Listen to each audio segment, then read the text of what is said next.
Hello, everyone. Welcome to Struck by Enlightenment. I'm Kristen Bomas, your host, and joining me today is Spruill Alexander.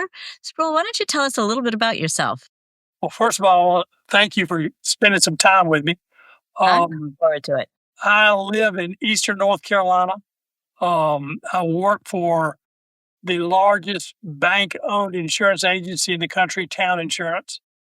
I manage about 75 people in my region, and we handle somewhere totally about $140 million in income as an agency, and about 20 million, 22 million in Eastern North Carolina. Wow. So, been doing this about 30 years, and have really enjoyed it. It's been good. That's neat.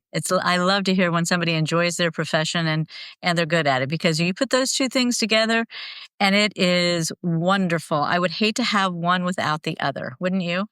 Oh, yes. I know. Well, I enjoy it. It's not always enjoyable, Well, this is true of everything, right?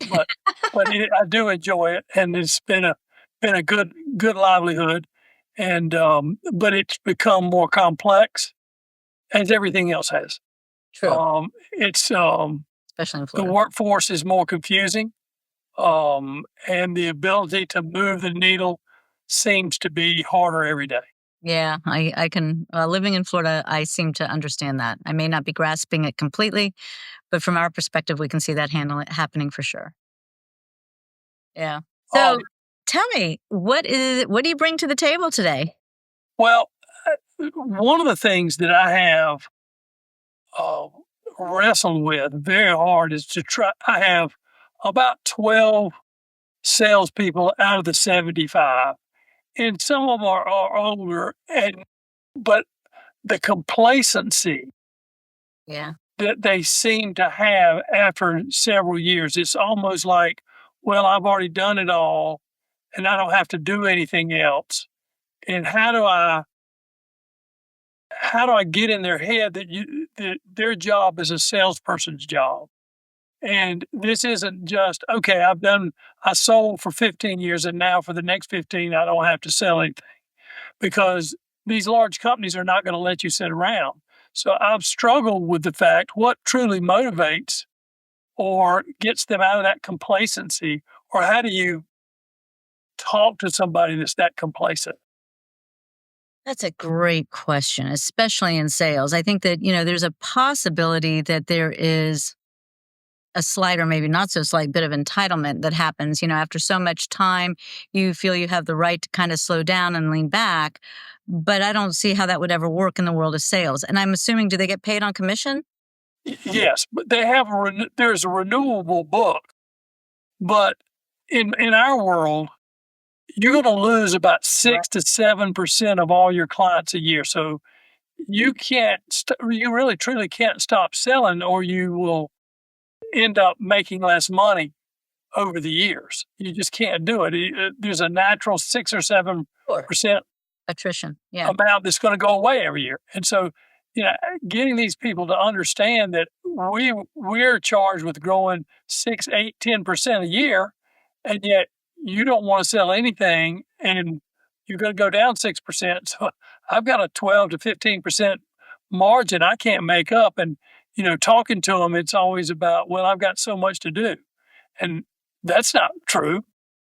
That's that. I mean, I don't see that, because I see more of a calendar filler type people. They, whatever they've got, they'll take it and blend it over the 40 hours. That they used to work 50 hours a week. Now they're working 20 hours a week and filling the 20 to the 40. So my question is how do you Motivate them. negotiate that? Yeah.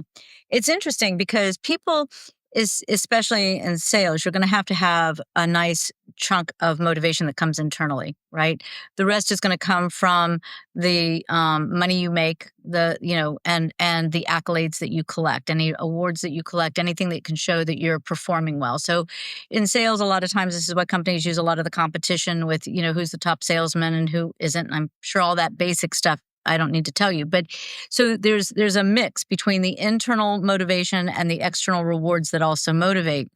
If they start to lose the motivation, you want to know, is it coming from the inside or the outside? Is it something that internally they're no longer motivated to do what they want and they feel some sense of I hate this word, but entitlement to rest back. But then the company, like you said, is sucking up that attrition. And so your bottom line is affected. And that's not why you have salespeople. Sales is going to go on. Maybe they don't think they have to sell as many policies as they were before, but they need to stop thinking that way. So how do you keep them interested in selling and interested in being tied to that motivation that's inside them and outside them? Is there something that they get for just being there for their loyalty? Is there any sort of recognition that they get for their loyalty? I don't know that there's any recognition. I mean, they make income based off of a percentage of what continues to come in the door. And that income seems to, at some point in time, seems to be, maybe I'm looking at it wrong, sufficient. Yeah, no, I'm hearing that too. And when that sufficient level hits, everything else stops. Now, most organizations like ours, if you don't produce a certain level, they will lower the commission on you to try to motivate you. Although I don't always feel like taking away from somebody motivates them. Okay. No, actually, they're motivated not by what's taken away, but to get what they wish for. So that can backfire on you, because if someone feels that it was taken away wrongly in any way, they can create a bit of a ruckus. I mean, that's not the easiest way. It's doable, and some people will respond to it, but not without a reaction, because you take money away from somebody and that's their livelihood. Their first reaction is going to be an angry or defensive or both kind of reaction to the situation. They may then acclimate and move with it, but it's probably, I mean, I'm sure it's done because we do things kind of backwards. How do you motivate in a positive way to keep them interested in pursuing? Is there a different way they can sell once they've been there for a number of years? Is there a way that you can acknowledge their loyalty, their number of years, and give them something that rewards them for their success and gives them a new way to perform that builds an internal interest in seeing if they can do more and more? I'll give you an example about the internal. I'm just more for you as the listener so you can kind of see where I'm coming from as well. I remember when I was a little girl, I was probably 7, 8 years, probably about 8 years old. About eight, maybe even 9. My dad owned a restaurant that did a lot of takeout. So he had these cardboard boxes. They'd come home flat, and he'd give me, I don't know if it was a penny or a nickel, but a coin for every box that I would fold. Now, I was a little girl, and I'd sit in the family room, and I would fold these boxes. And for every box I folded, I got a coin, whatever that was. I can't remember. And I started to realize that the more boxes I could fold in a shorter amount of time, the more money I would make. All by myself. I was motivated to figure out a way to be more efficient in my folding so I could do more. And that is an internal motivation. That's an internal way of thinking. And nobody said it to me, but I wanted to figure that out. And I knew that if I could do it, it would show in the money that I then got from my dad. So that's the internal component. The external component is the money I received. And so in this case, the external component is the money they receive. Now they're hitting a point where the amount of money they make is sufficient, and it gives them the idea that they don't have to work as hard anymore because the money is coming in residually and they've made it. They're done. It's as if they've crossed the finish line. So we have to move the finish line somehow. We have to give them something to think about that allows them to think about, okay, I haven't crossed the finish line. That if I'm not selling, what happens to those residual pieces, that residual income? And so I'm wondering if there's a way to create a positive motivation by looking at the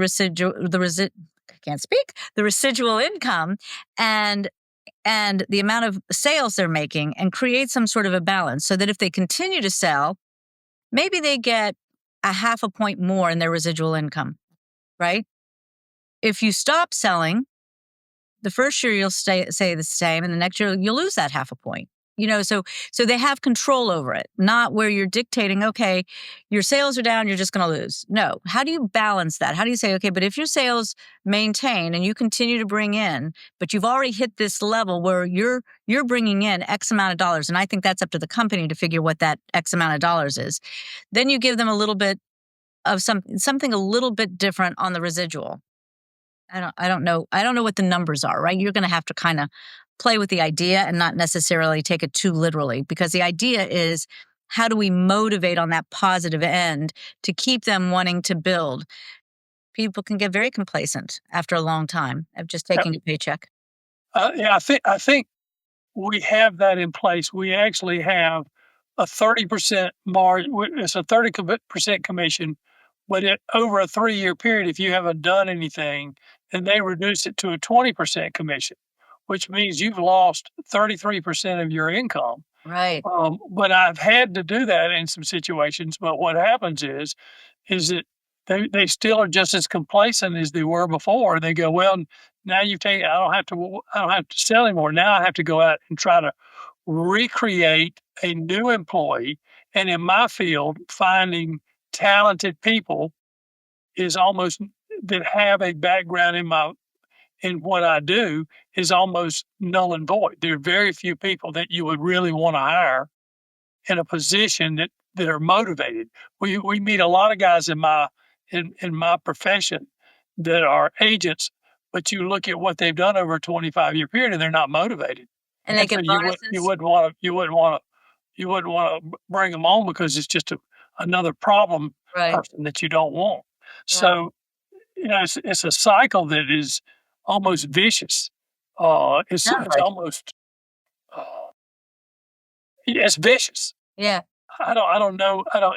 You get to a point and you stop wanting to sell, then I need to bring somebody else that needs to sell, and finding that person is almost impossible. And then it's an awful cycle. It's a psychological cycle that doesn't make sense. Somebody should want to be in a profession that they can make good money and should want to be able to work to get there. But then the younger people don't want to work to get there. They just want a position and you get paid for it. And Yeah. I'll give you a good for instance. One of our clients in South Carolina is on the board of a bank. And the bank interviewed 3 students from one of the big universities in South Carolina. And the students were told by their professors that they should not have to work in the office more than 3 days a week, and the minimum they should be 120,000 a year right out of school. And so the bank didn't hire any of them because that level is at how to say. So the mentality that I'm up against, whether it be an older person, is this, or there be a younger person, is just the opposite. Is entitlement, I guess, somewhat of an entitlement situation. Just leaves me bewildered every day, going, okay, where do I go? What do I do? What do I say? And is there an annual bonus for the salespeople? Yeah. Well, I mean, the annual bonus you get for any new business, you get 40% instead of 30%. And if you sell over a certain amount, there's a nice trip, and then there's an extra bonus level as well. So there's all kind of incentives out there for you to do things. Now, some of the incentives are hard. If you live in a certain part of say North Carolina, you're expect to sell the level that the true bonuses come is almost unattainable most years, because you're not in a Charlotte, you're not in a Raleigh area, so your potential sales level is not going to be that high. So It's interesting because you do have a lot of strong physical components that they could achieve. So there's something going on internally that is, it may even be cultural in your company, that is not somehow not promoting that internal drive to perform. Like it can, I don't know how that might be. It could be that they're watching other long-term salespeople back off and take it easy, and they like what they see, and so they're going to try it. I mean, I'm just making things up, but it could be something like that. It's in the culture, but it does sound like it's almost cultural because you've got some really nice incentives in place that they're just not even going after. So there's clearly an internal piece here that you've got to look at, and we could be annoying and say, okay, well, we have to look at the individuals and say maybe it's each individual is different, which is going to be a true statement. But you have a problem, and it seems to be in the culture. So what is going on? What's going on with the team that they're not boosting one another to get them going? What's not happening in this? It's like baseball, right? We've got to use this with Asa last week, but you've got a baseball team of 9 individuals, right? They kind of play as a team at times. If we're going to make a double play, then the shortstop, the second baseman, and the first baseman have to be completely in touch, right? But other than that, the shortstop's going to make his play, the second baseman's going to make his play, and the first baseman's going to make his play. Then it's going to go include the other base. So when we look at that, that's kind of like what you're doing with your salespeople, right? Like, how do you take all of your salespeople, let them perform as individual positions, but understand that they're part of a team? And how does the team then score as a team? It takes an individual to hit the way they hit to bring the runners around. It takes the runner to do the running. And yet the team is invested in the outcome.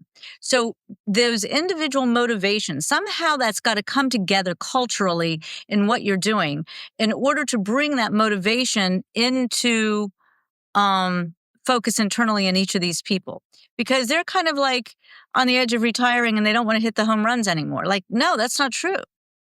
Like, I mean, if that's how you're thinking in baseball, you're never going to make it to the Hall of Fame, right? You can't just all of a sudden stop hitting your home runs. So what needs to happen so that the individuals feel like they're part of a team and feel like they are an important part of the winning success of the team? And how do you build that level of motivation? And it has to be almost culturally. Am I making sense? And Yeah, I think my questions are, I think that I probably already know that, maybe in some ways. But how do you change the culture? What are the items what are the significant items that changes culture? I think that's my question. Oh, yeah, that's actually a loaded question, because there's all kinds of things that change culture. The ability to literally just the way a culture communicates. Do they communicate in more of a hierarchical, more of a fragmented, more of a unifying way? What is that all about? What kind of relationships do they create? Do they create relationships that are built on a friendly, familial kind of unifying, or are they a little bit more competitive? Do you want a little blend of that? How do you want that to look in a sales force? So culturally, those cultures have to be developed much more to the values and the definition of the business, as well as the employees, and find that culture that the leader really wants to instill. And once we know what that culture is, we can then implement it with various tools. There are some coaches out there, some absolutely amazing coaches out there who develop outrageous cultures. I know several. Some of them work directly with sales in particular. There are sales experts out there that know how to get internal motivation, but I don't think that's your problem here. I think your problem is coming from culturally. But yeah, there are many ways. You're really looking at relationship development. I watched a company down here that I've been associated with for a long time go from being owned by 2 individuals, professionals, and it's a software company. It did very, very, very well. They brought in one guy about 5 or 6 years ago. I don't know what it is now, maybe 7. Can't be that long. 5 or 6 years ago. And the guy had a personality that was so egoic, and he was so demanding of more of a hierarchical structure, that this familial culture that was all about, everybody went out they would have a company gathering every other week, and everybody would be there, and they were just very familial, and they talked in the hallways, and all of a sudden it started to splinter and fragment. And that That person was eventually promoted all the way up to the CEO of the company. And when he was, everybody he brought in was hierarchical and fragmenting. And it is now a very, very, very staunch hierarchical structure. Rarely does anybody go to company gatherings. Rarely are they had.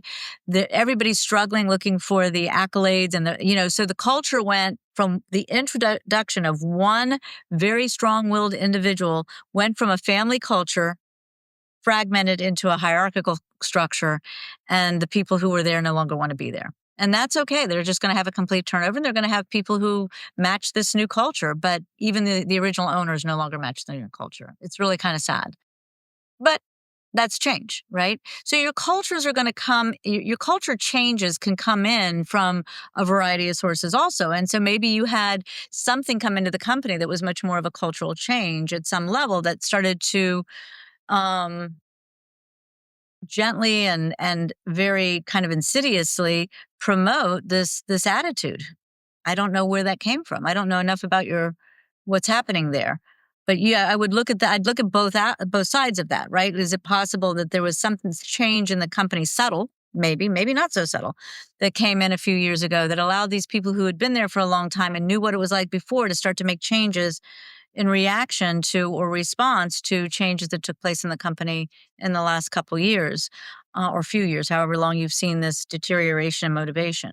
And then you can look at that, or you can just say, okay, what are we going to do to look at the culture that we have today and create a culture that we want for tomorrow? And I agree. I think some of the culture has been damaged by the areas that we work in. Some of the players or producers in the bigger markets put up very big numbers. yeah, And if you're in a smaller market, more rural market, you're not going to be able to put up those numbers. And so it's become almost, well, why do I want to work that, or I can't make those levels? right, I right, can't do that no matter what I do. But then there are people in our organization who say, "Well, look, you can go sell anywhere." But the truth of the matter is, it's hard to become a good producer in a different area unless you're there enough to become part of that culture and be part of that atmosphere. correct. You just can't pull up in our business. You just can't drive to a big city and go, "Here I am. Let me take some orders." It doesn't Right. work that way. I No, wish it did, but it doesn't. I But think a lot like of I said, people would say that. Wish I, it did, but it doesn't. Yeah. I, I think part of our problem is um, probably a lack of relationship communication. And Yeah. Yeah. our business used to be revolved around a lot of relationships. Hmm. And unfortunately, um, when you get bigger and larger, the relationships I don't want to say dissipate, but they become smaller. And Washed out. Yeah. I mean, they're harder. I know we've moved into this big, beautiful office here, and we used to be in a smaller, more tight knit office, and we were all wrestling and having a good time. And now we all have our own separate office, so you can come to the office, and for 4 hours you won't see anybody else. Uh-huh. So you don't have any. The relationship has left the building Yep. to a Yep. certain state. So I guess my next question is how do you communicate and bring that relationship back? When's the last time you had a company gathering for like a happy hour or a family picnic or something like that? I have we have one team meeting a month, and we usually do that quarterly. We You do usually have something a quarterly. Yes. social gathering quarterly? Yep. And how many of your people show up for those social gatherings? Well, we usually do it. We usually do it during the day, a big lunch, and take off an hour. We've done bowling. We're getting ready to go to the baseball game all together. I would say about I would say about 60, a little over 50, 60% usually come to those outings. Not everybody. Why? Just make a guess. Why? Uh, it's not something they want to do. Like if you want to go to the baseball game, they go, "I don't want to go to the baseball game." I don't think Well, they and feel. I don't know if that's a good excuse because most people go to the baseball game and don't watch the baseball game anyway. I know you're socializing. You're just going with your friends. I mean, how many times have we done something with our friends because we're with our friends, right? So I'm going to make a guess that they don't feel that they would be missed. They don't feel important. They don't know how to belong. And I would make another guess, and again, these are guesses, right? But I would make another guess that if they don't feel like they matter, that they're important, and they don't feel like they belong, that would also influence feeling like they can disappear and just take a paycheck because nobody really cares anyway. And it's not that you don't care. It's that they don't know how to know they matter, and that gets interpreted as I don't know if they care. Like, why do they care if I'm here or not there? You can hear somebody saying that. So then that when they hear themselves say that, well, they don't care. Well, then they don't care turns into nobody cares. So you've got that I love what you're tapping on here because I think there is something in what you're saying, and I do think I would explore that. And that might be. I think that I would start right there. Like you're aware that in the culture that you went from a tight, intimate office where everybody was, you were jostling and carrying on, and there was that close, affectionate kind of involvement and relationship and communication and all of a sudden you're in this big space and you can be there for 4 hours and not see another soul. People can literally disappear. So if they literally can disappear, then they literally don't know if they matter. And that human need is very real, right? It's something that we're all, kind of battling now with these hybrid models, which we all love.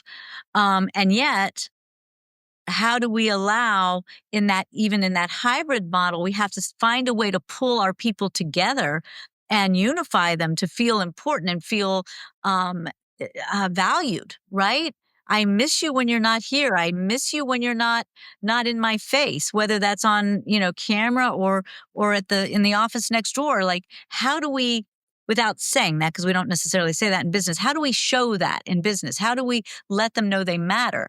So there's a very real possibility that basic human piece, and in sales, which is such a tough profession because you're constantly hearing no and taking rejections and going, and it's a dog eat dog world, right? You're just out there, boom, boom, boom. You need to know you're coming back to that embrace, right? That you're coming back to that safe place. And if you're coming back all alone, then all of a sudden you find yourself kind of backing away and not knowing if you matter and not knowing what matters and why am I bothering and I'm just getting beat up and this really kind of sucks, right? And so how do I take that as a leader and bring it back to the intimate nature that we experienced in the smaller building? How do I reignite the relationships and that level of communication, that physical communication that we all love so much, where one person touches another, whether you're jostling or just tapping somebody on the shoulder in the hallway as you walk by or, whatever. How do we bring that back? Yeah, I think from my perspective, um, it's all most people like myself will always want a good relationship, or Yes, something that makes you feel good. absolutely. And I'm afraid that we, for one reason or another, we pulled away from the relationship game and Yes. made it a numbers game and made it a we've got to have it this way game. And then all of a sudden, everybody's going, "What happened to my relationship?" And the reaction to that is not probably what we want to see. I agree with you 100%. We are always in relationship and we are always communicating, right? So if in fact the company who not only do I have a relationship with the company, but I have a relationship with everybody in the company, recreates itself subtly and over time into a company that's not about people anymore, then who do I have the relationship with? I have it with me, my paycheck, and maybe the company, if I still feel connected to the company. But if I start to feel like I'm not a part of the company, then I'm not a part of the team. And if I'm not a part of the team, then what does it matter if I hit a home run? Doesn't matter. So now your self motivation is deflated because nobody really cares. So I think you're tapping on the right source when you talk about that. And I think where I would start if I was going to offer you any feedback on that is to start right there. What are the relationships now versus what were the relationships then? Are they just in relationship with themselves and their paycheck and the building they walk in and out of? Where is that coming from? And who do they communicate with? And how are they communicating? And if it's all bottom line and numbers, then does anybody care about the fact that my kid just graduated #1 from his or her high school? I mean, does anybody care that, my kid just got, a full scholarship in football? Who do I say this to? Like, nobody cares about my personal life and what I'm experiencing outside of here. Not that we want to bring personal into work, but we do. You're human beings, and especially in sales, because you're out there pounding the pavement. And we're asking them to create relationships with these people who are going to buy policies from us, and yet come back and not feel a relationship with the very people who are asking them to create those relationships. It's got to be fluid. You can't feel like you're just out there slaving for somebody for no with no connection and no embrace. We don't last long that way. We don't last long. We may as well own our own company and not get paid. It's self-defeating. Yeah. Very helpful. Very helpful. Very wonderful. I'm glad it was. I'm glad we talked about that, because it's a question I'm sure you're not alone with. And if there's any further help I can give you outside of just this podcast, you let me know, because like I said, I know coaches who I would definitely recommend.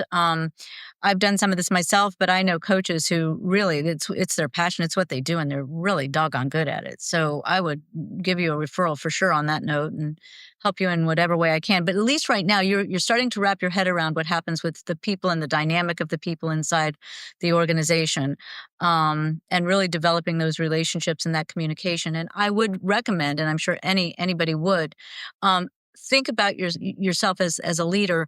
What kind of culture do you want to create? And obviously, you want that culture that you left behind, because you really came to life when you described it. You loved that intimate, kind of friendly, jostling kind of culture that you had before. And so, how do you bring that back in a larger environment? Because you certainly can't.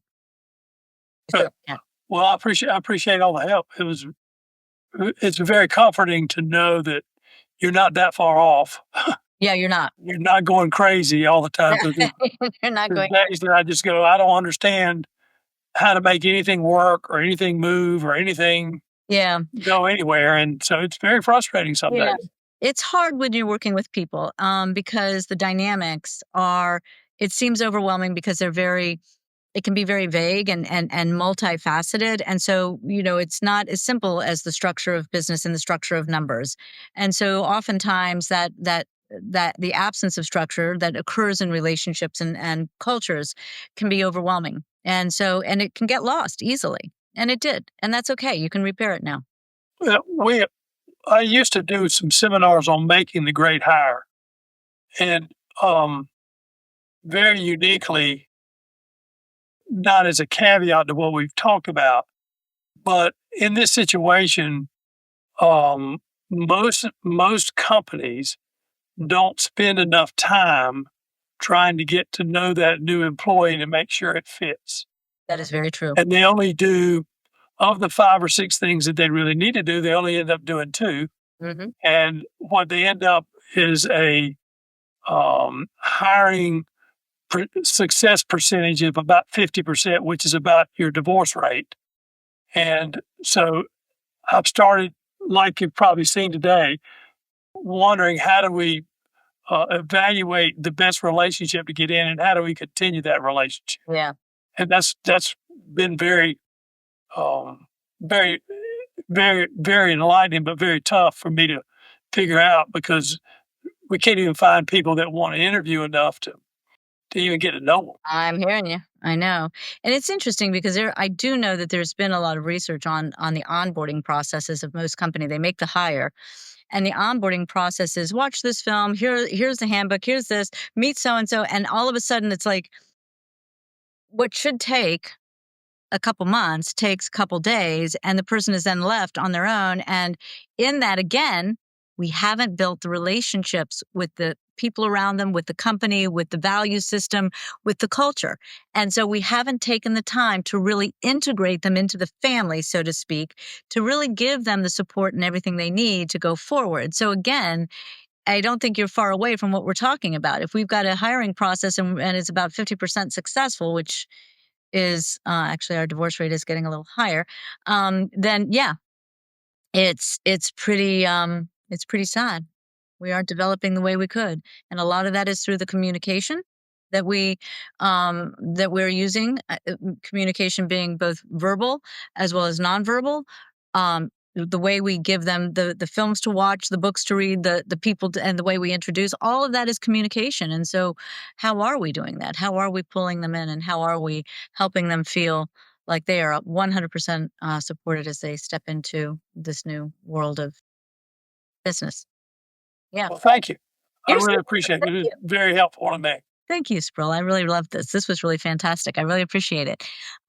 So for your listening, I hope you really walk away with a lot of wonderful stuff. Whether you're in business or really looking at your own life, understand that culture is something that's very important to us always, because if we think about culture in business, we're also thinking about family and friends outside of business. And so, what is that value structure for you? Where do you fit in to your cultures, the various cultures in your life, not our overall culture, but the little groups that you're members of? And so, I hope that everything we spoke about here helps you start to really unravel where things aren't working in your life and where they can go a little bit better. Thank you again, Spruill. Thank you very much. I appreciate it. You're welcome. Thank you for your time. Absolutely. And to all of you out there, until next time, let the magic be yours. Bomas.com, where you can easily access all of my social circles.